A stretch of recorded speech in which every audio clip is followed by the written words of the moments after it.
Welcome. Welcome. We're like a minute after 11, so it is time to get started to this month's July's How We Serve session. Welcome back to those of you who have been here before. And let's see, who are my first-time attenders? Do we have any? Oh, okay, we've got a few. Oh, we've got a speaker back there who is his first time. All right. Oh, and Danielle. Okay. So excellent, excellent. And as you know, this is part of the Rio Way, and where you learn about the different departments. So what we're going to do today, what can you expect for those of you that are new? Here's what you can expect.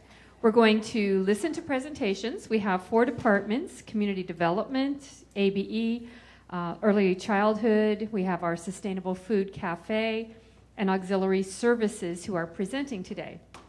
You're going to see how Rio's parts work together and hear from those that are experts because they work in those departments. And then you get to taste the fabulous food at the Rio Cafe because you will be receiving, if you have not yet, your cafe card for lunch on us.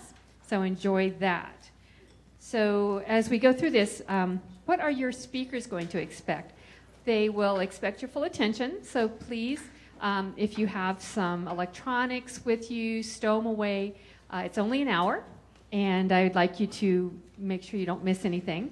So hopefully you will learn something new and have some fun today.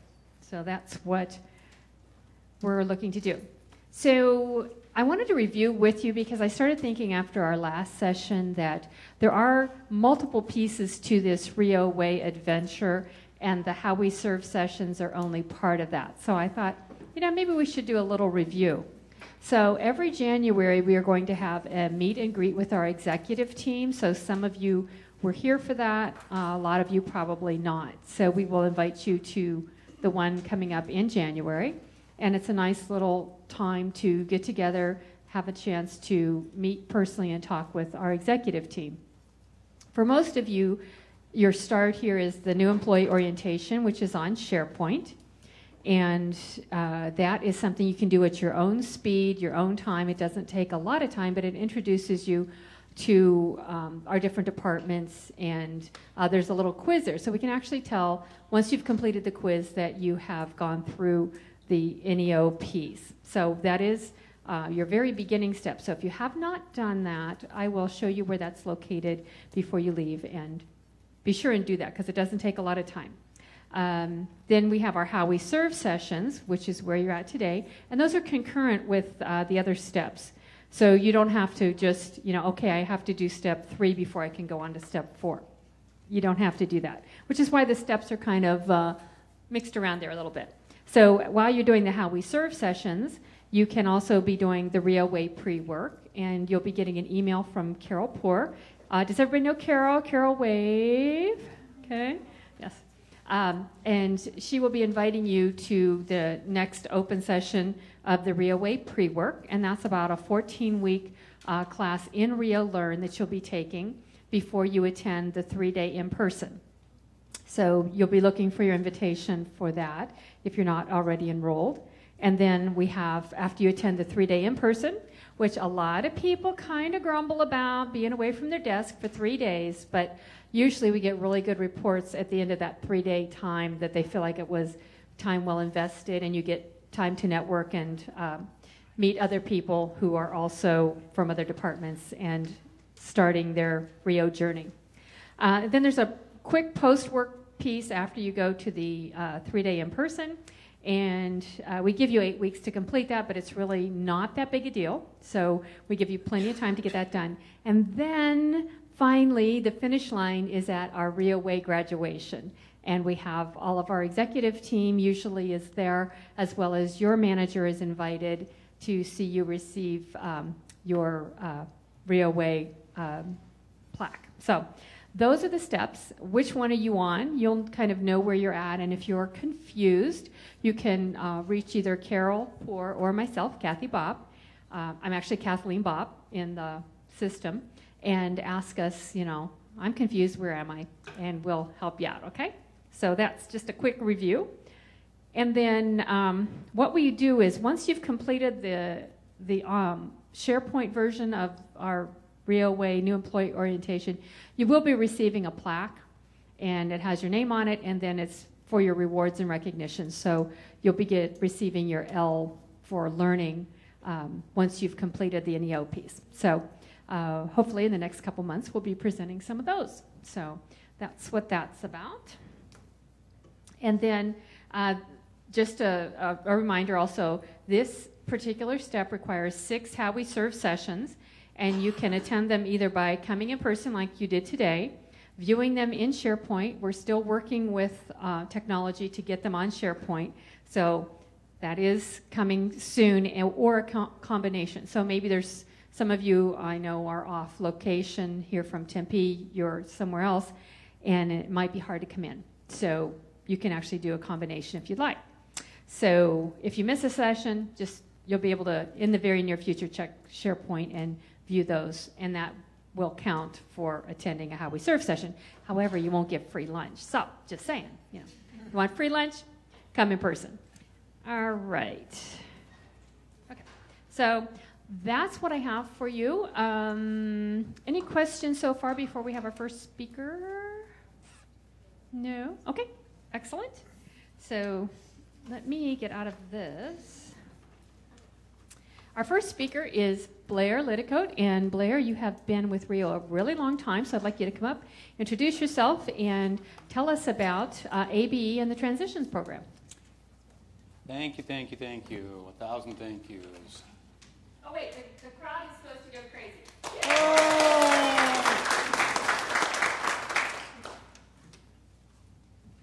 So my name is Blair Litticoat, and I am in a candidate because they don't want me moving around. So this will be very difficult for me. I hate to talk and not move. So if I'm frowning, you will know why, Miss Kathleen. I am in community development, and I've been associated with various positions with the Adult Basic Education Program since I began with Rio. I have had the pleasure of working for Rio for quite a while, and currently serve in the position of Associate Dean, which is a higher level position that still has lots to do with adult basic education, but we also throw in transition and ACE and the next step, which is one of my slides today. So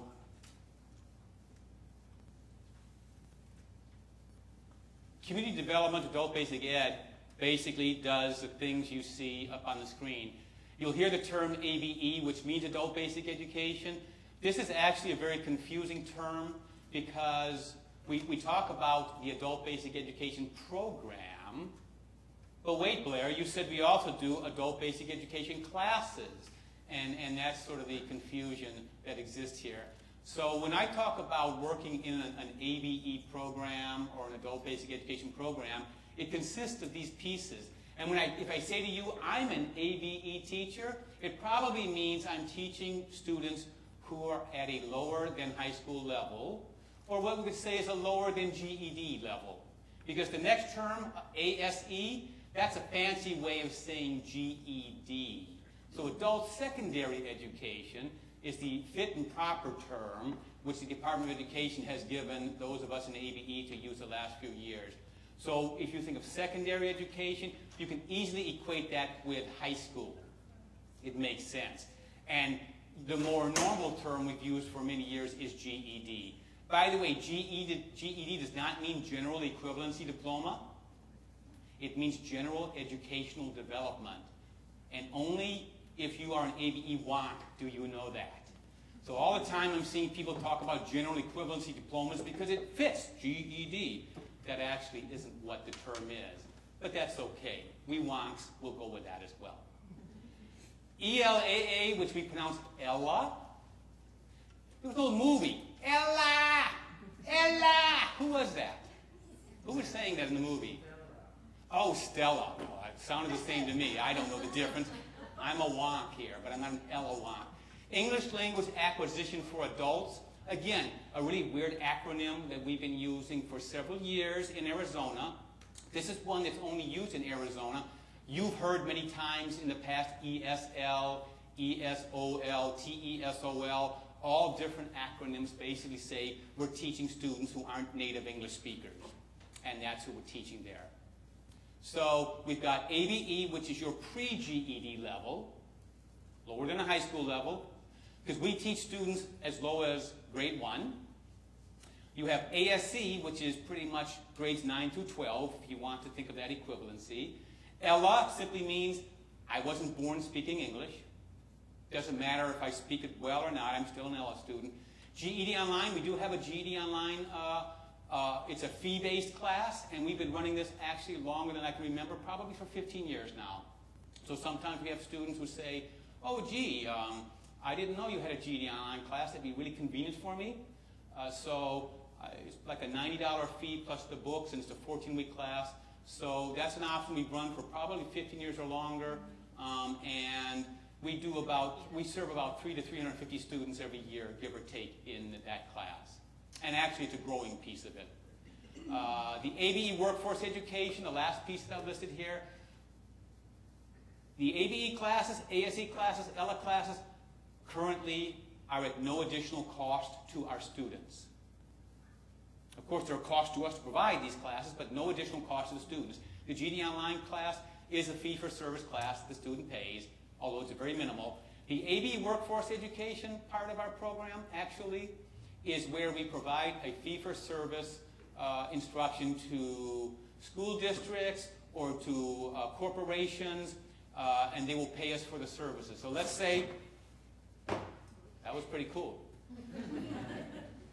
Let's say that Chester owns a company, and Chester has a number of employees who have immigrated to the U.S., and perhaps their English is okay, but he thinks that they would be more productive on the job for him if they improved their English.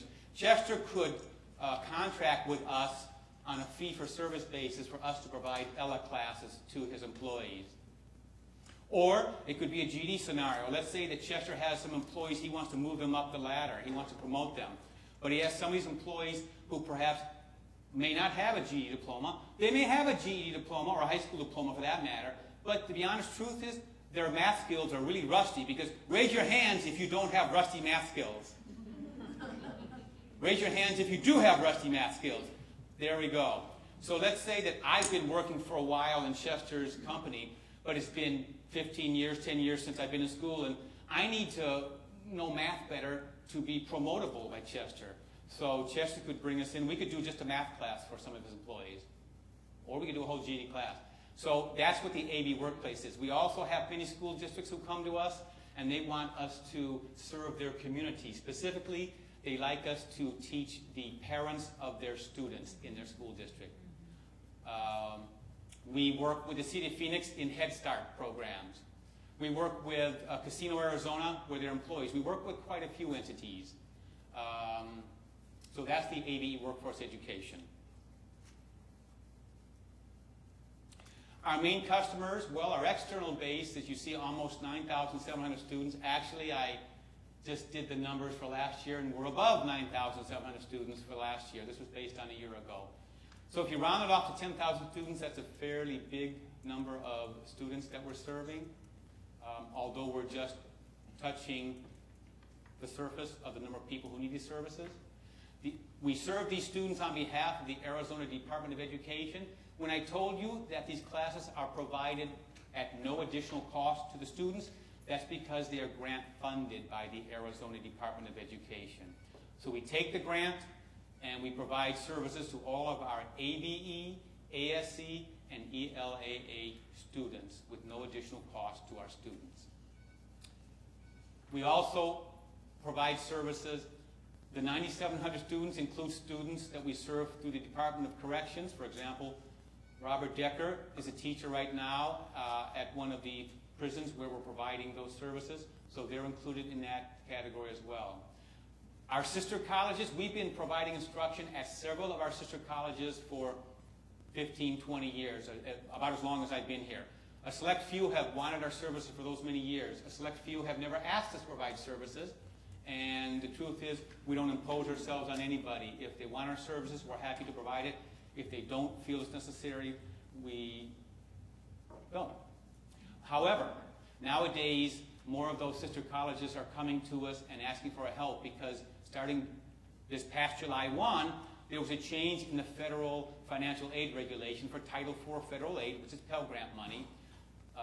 Beginning 17 days ago, if you don't have a high school diploma or a GED diploma or homeschool equivalency, then you will know you're not eligible for Pell Grant monies, Title IV. And so many colleges, our sister colleges, who have students coming to them without those qualifications, are coming to us now and saying, gee, Rio, can you come and provide these kind of services so students who are coming to us will get their GED diploma and thus become Pell Grant eligible. So that's a brand new change, and we've had 2 or 3 colleges, sister colleges, come to us recently talking about that very feature. Maricopa County, a main customer, because, again, ever since I've been here, since 1990 and before 1990, we've partnered with Maricopa County.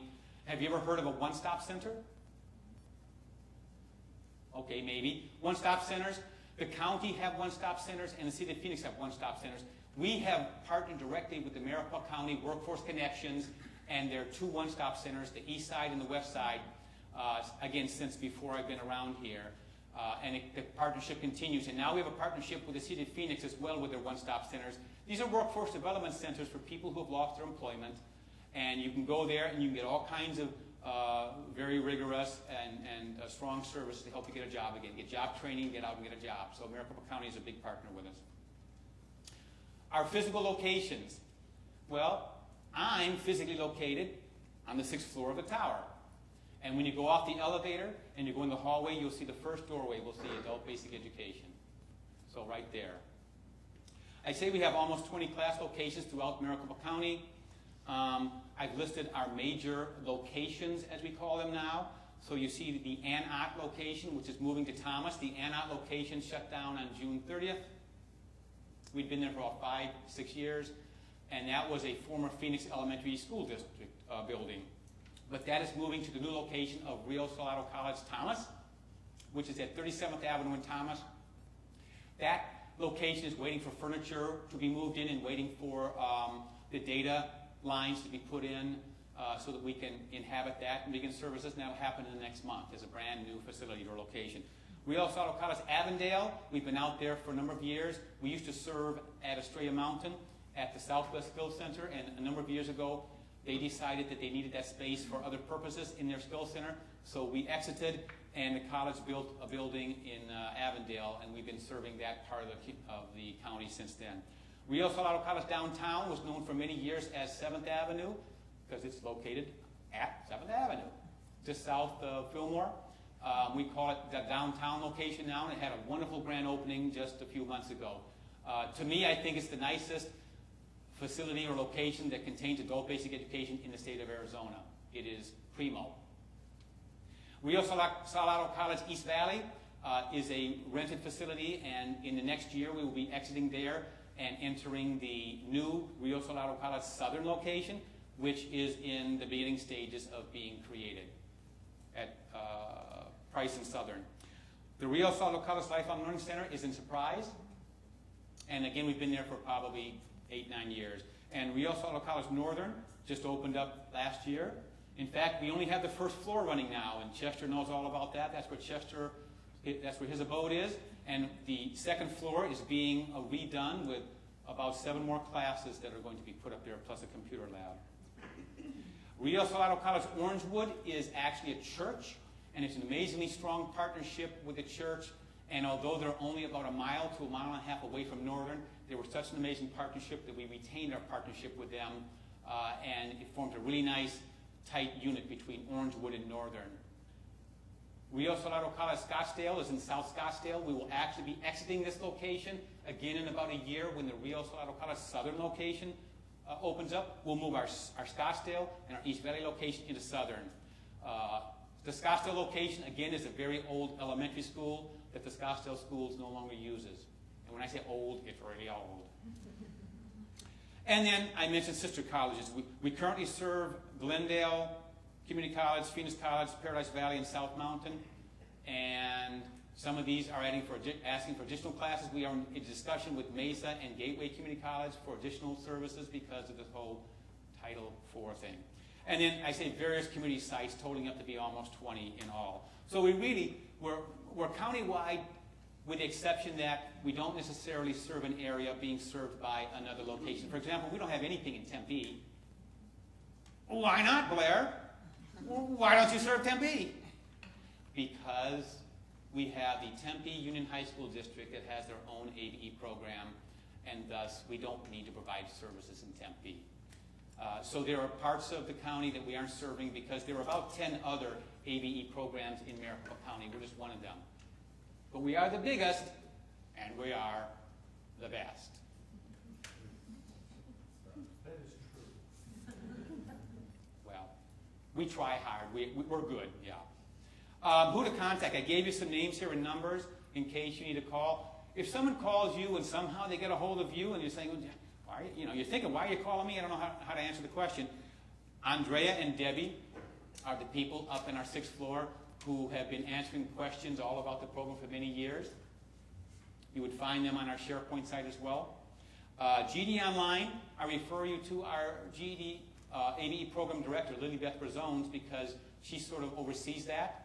And we have actually 4 different teachers teaching that right now. ABE Workplace, I refer you to Kate Packer, who is physically located at the downtown location, but she is our main coordinator of that, and Chester's going to be able to get his hands dirty on this a bit going forth as well. Oh, yeah, that was good. What's new in community development, adult basic education? Star Path. Star Path is our new model. Star Path is essentially a pathways model which will take our students from the ground floor of coming into our program. They will attend an 8 to 16 hour student success seminar. Actually, that piece is 8 hours. And then an additional up to 8 hours of assessment and talking with success coaches to determine where you want to go. So we used to be known only as providing GED classes and English classes. That's traditionally what adult basic education meant. But our Star Path model says, when you come to us, I understand you want to learn English. I understand you want to get your GED diploma. I understand you want to upgrade your math, for example, or writing skills. But what we're going to do, we're going to show you everything we can give you. For example, you may not have a job. Well, we want to talk to you from day one exactly what Rio Salado College can do for you beyond your GED or English. So we are creating a Star Path model that will be, we can use this with any kind of occupational program that Rio offers. We can use it with our academic programming to give them a degree. We started last year. CCP, the College and Career Pathways, is one of the mini grants we got from Department of Ed last year. And the College and Career Pathways actually is providing that student success seminar piece where students come to us, they learn employability skills. What we did was we talked to employers and we did research. We found out that employers want certain skills of their employees. They want them to be reliable. They want them to be able to think critically. They want them to be dependable. They want them to have computer skills. So all these kinds of skills are being introduced in this 8-hour student success seminar. Beyond that, then we say, okay, Jim, okay, Susie, what do you want to do? Are you a straight GED class referral? Do you want to go to iBest or Tech, which I'll tell you about in a minute? Do you want to study with computers? Let me go down to Tech, T-E-T-T. This is basically a training program where you get a notebook computer, you take it home, you come to class 1 day a week, and you basically study for 10 more hours at home. The iBest program is a neat program where you study for your GED, and right now you study to become a dental assisting technology assistant. A dental technology assistant is what it is actually. So at the same time, I'm studying for my GED diploma and becoming a dental assistant. So the iBest program can be combined with any kind of occupational program. It is something that we're about 1.5 years into, and we think that this will be a strong model for us going forth. A quick customer astounding story is we had a student at our GED graduation this year, and as I was running around, as I always do ahead of time, looking at stuff and getting ready, I went out into the front row of the Orpheum before we had begun, and there was a disgruntled lady sitting there, and she had her cap and gown on. So I sat down to talk to her, and she was very unhappy. because, first of all, she said that she understood that we had been told that she might need a wheelchair and was disappointed because we didn't meet her with a wheelchair at the front of the Orpheum. And I explained to her that the information that got to us, unfortunately, wasn't that. It was that she might need help going up and down the steps from the auditorium up to the stage and down, and so we had planned to provide that service, not a wheelchair. So we apologized a lot, and we talked to her, and her husband and her daughter came, her sister were talking, so we talked to them and we explained how we were going to make sure that from that point forward at the graduation it would be a great event for her. Her frown turned upside down into a smile. They were all very happy, and she had a wonderful graduation. So that's my quick story.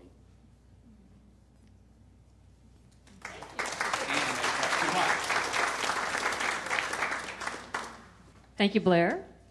Next up, we have George Flores from our early childhood area, and we're excited to hear what you have to say. All right, let's hear it for George. Hey, good morning. It's still morning.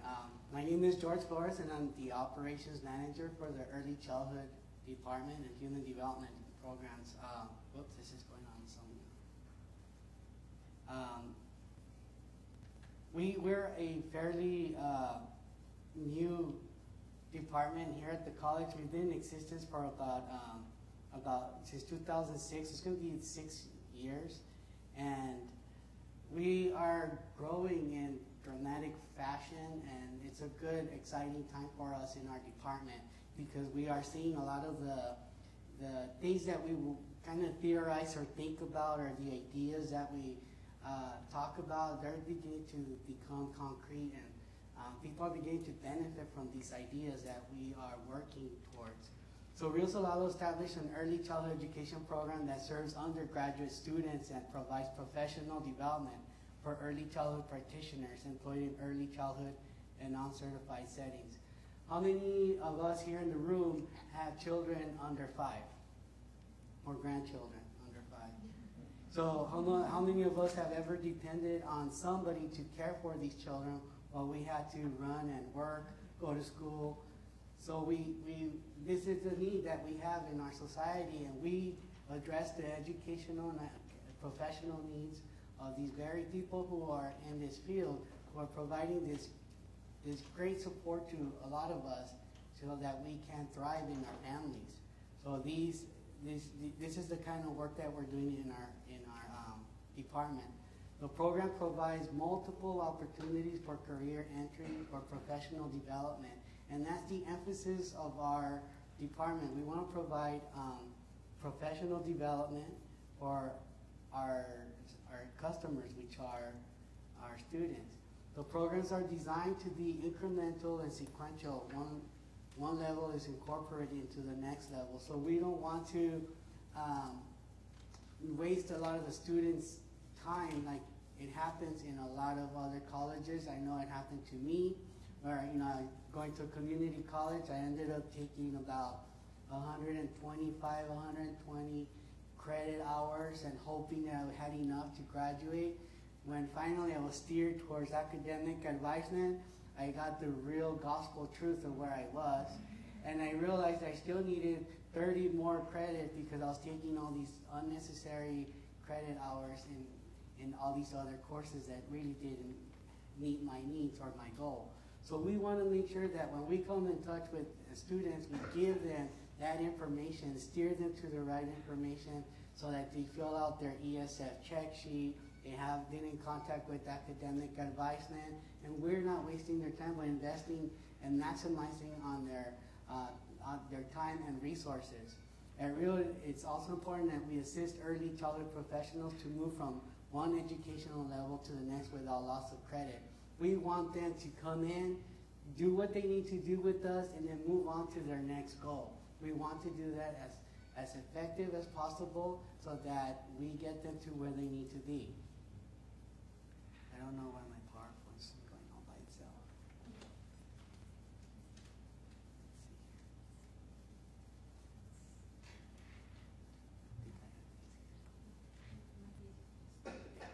What's going on by itself?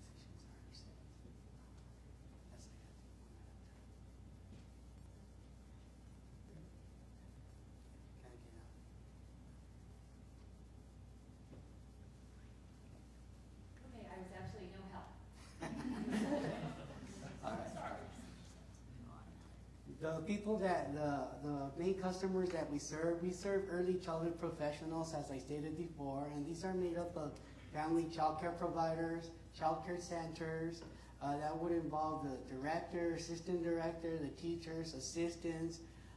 We also work with federal and state-funded preschool programs, and you heard Blair talk about Head Start. That's one of our primary federal-funded programs that we work within our county. We also work with the Department of Economic Security licensed facilities, and we work with them to also provide that professional support that they need for their staff. We also work with school districts, and we also help students that come in and want to start their own business as a family child care provider. This is a great opportunity for them to get the academic and theory to begin to establish their business.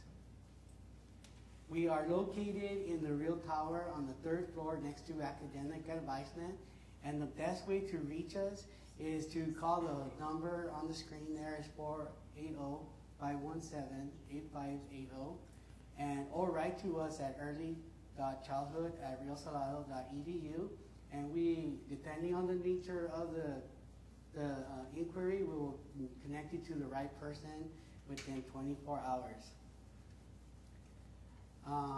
Latest news, we just recently received a renewal of our 3-year grant with First Things First. It's a funding, state-funded grant that we received to provide not only academic and professional development for directors of licensed facilities, but also we provide them with a coach, and this coach will give them hands-on attention to help them along the way through their academic endeavors, and also connect the theories that they're learning to practice in their centers. So that would involve not only dealing with children, but also dealing with parents and looking at their center from a business perspective, so that they're able to thrive and provide the professional support to their own staff and raise the quality of their center.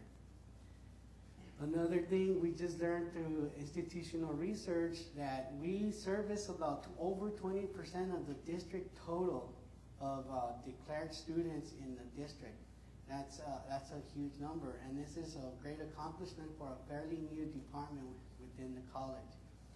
Currently we serve over 5,000 declared students, and we're increasing as time goes on.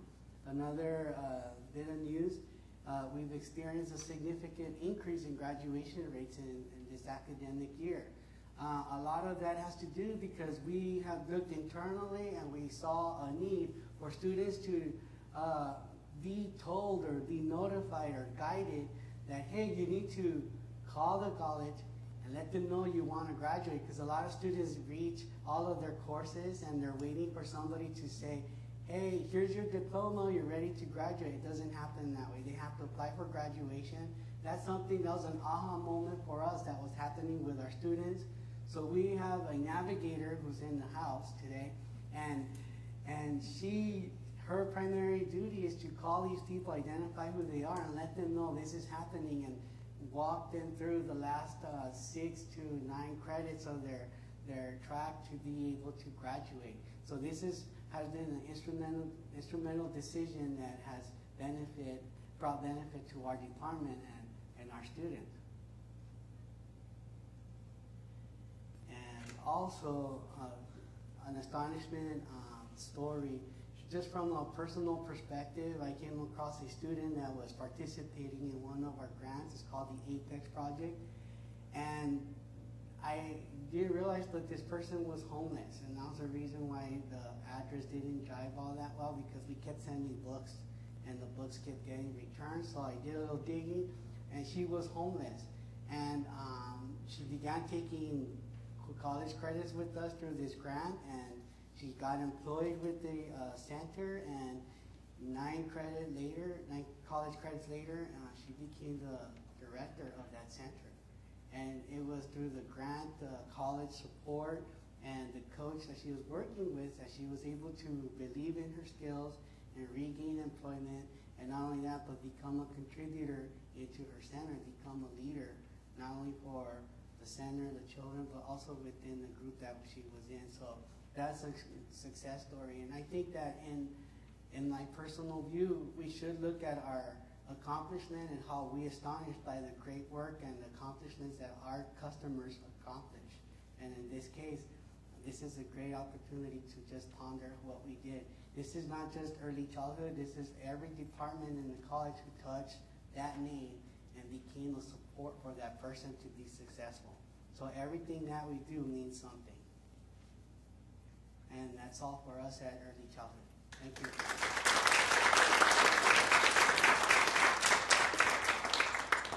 Thank you so much, George.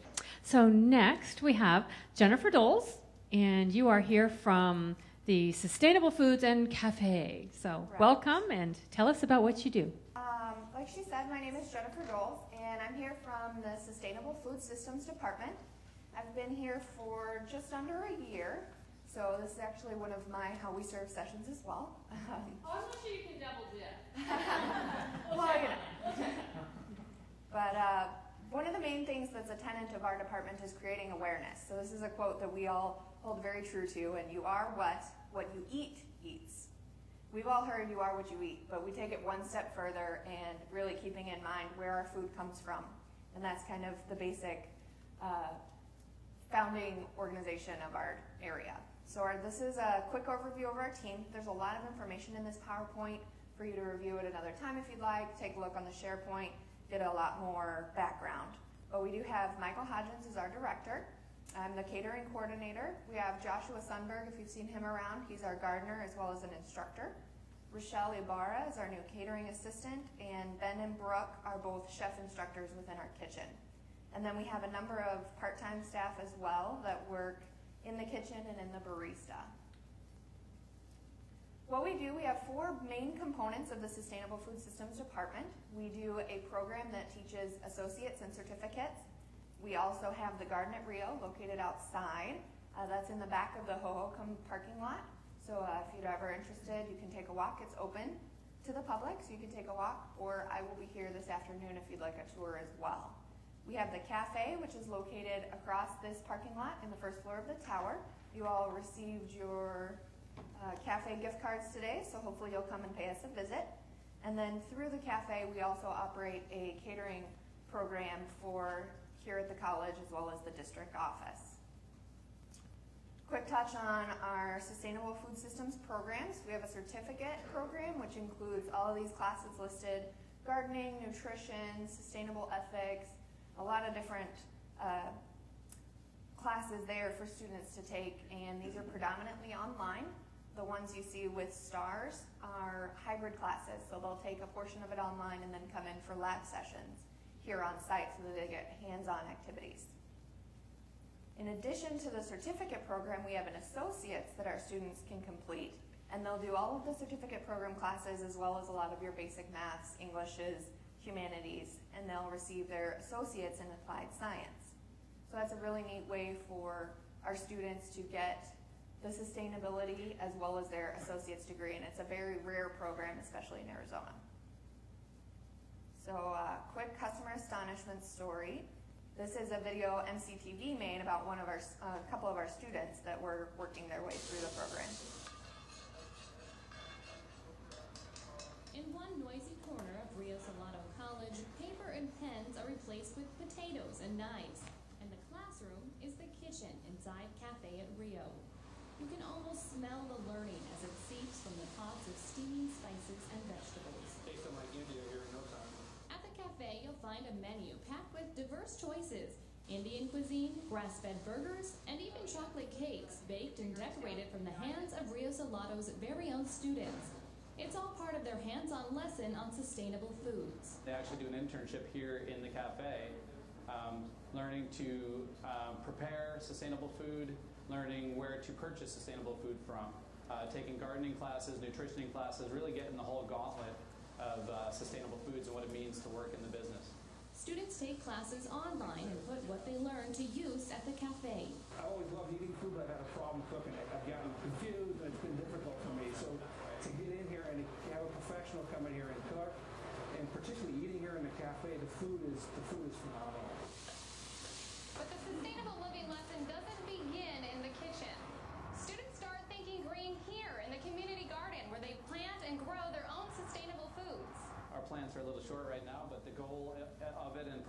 months or so, we will actually be bringing that produce into the Cafe Rio, serving that to our customers. About half the food served at Cafe Rio was grown organically, and almost all of it came from area farmers and ranchers. It's more nutritious, it tastes a lot better. It's not flown from 3,000 miles away. The students build relationships with local producers and build their menu based on what's fresh and growing at the time. It's all in an effort to make the least amount of impact on the environment and provide fresh and healthy options. The buzzword here is sustainability, and for Brian Preston, it's been a real eye-opener. It becomes a lifestyle. Going to the farmer's market every Saturday, reading labels for the first time in my life. Not reading labels for calorie content, but reading labels to understand what's inside my food. You start to see the bigger picture of what the impact our food has on our local economies, on the environment, our health. To keep sustainability at the core of what they do, the bigger picture means coming full circle, turning crop to cuisine, then compost. In the corner of our kitchen, we have a compost bin which has vegetables in it, eggshells, coffee grounds, and that all goes out to our garden outside, which students will then tend to the compost pile that goes back on the garden, and then we're really completing the circle. Which brings us back to the point of the program. Teachers helping students, helping us understand what living green really means.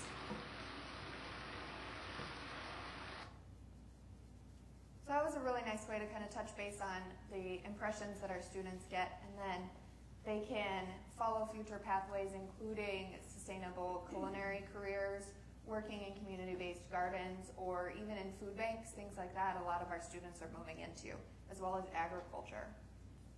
And the video also touched on a number of aspects of our other two components, including the cafe and the garden. There's a couple of the topics that we cover in our commercial baking, as well as touching on gluten-free, whole wheat options, portion sizing, and vegan menus as well.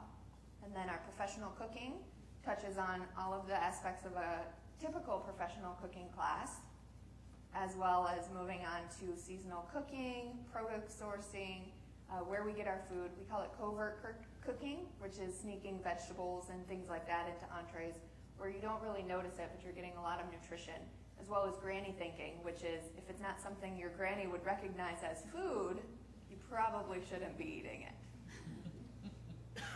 Then the garden at Rio. This is a picture when we first were getting things started back in January of 2010. Another picture in October 2011. And if you'd like to go out and take a look now, it's even more diverse and grown up, and we're continuously improving in that. And we teach the gardening class there in the garden. Our students are planting everything. Everything that's grown in the garden is student planted, student grown now, and that's all used in our cafe for lunch every day. And we also follow the compost cycle. We recycle produce and leaves, the extra ends of carrots, things like that, in our cafe, take it back out to the garden, and we're creating our own organic compost to use in the garden so that we don't use any type of chemicals or pesticides. And then the cafe at Rio, you will get a nice little view of that, so I won't touch too heavily on it.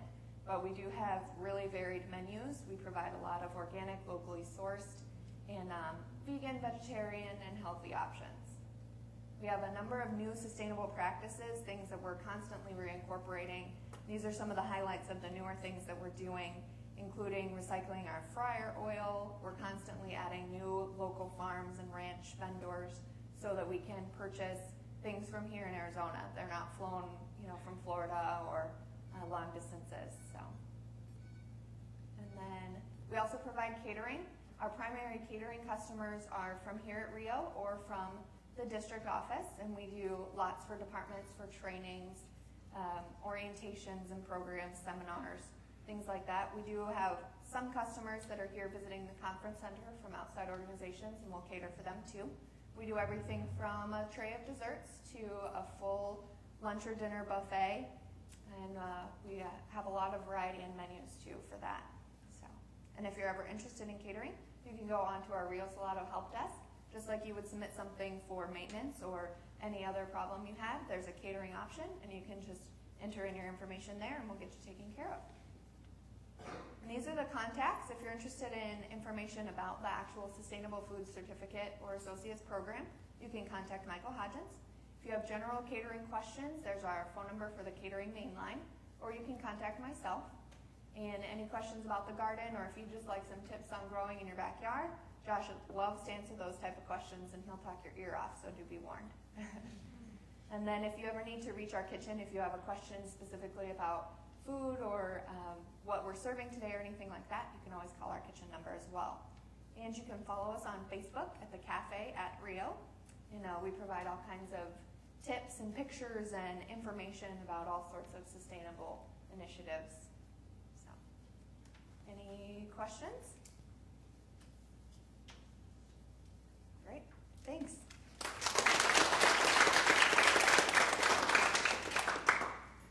Okay, and last but not least, we have Danielle Steele from Auxiliary Services, and I think just about your department probably touches just about everybody in the college one way or another, either directly or indirectly by providing services such as room setups and that sort of thing. So, how's everybody? Good. All right. My name is Danielle, and I am the supervisor of Auxiliary Services. Does anybody know anything about Auxiliary Services?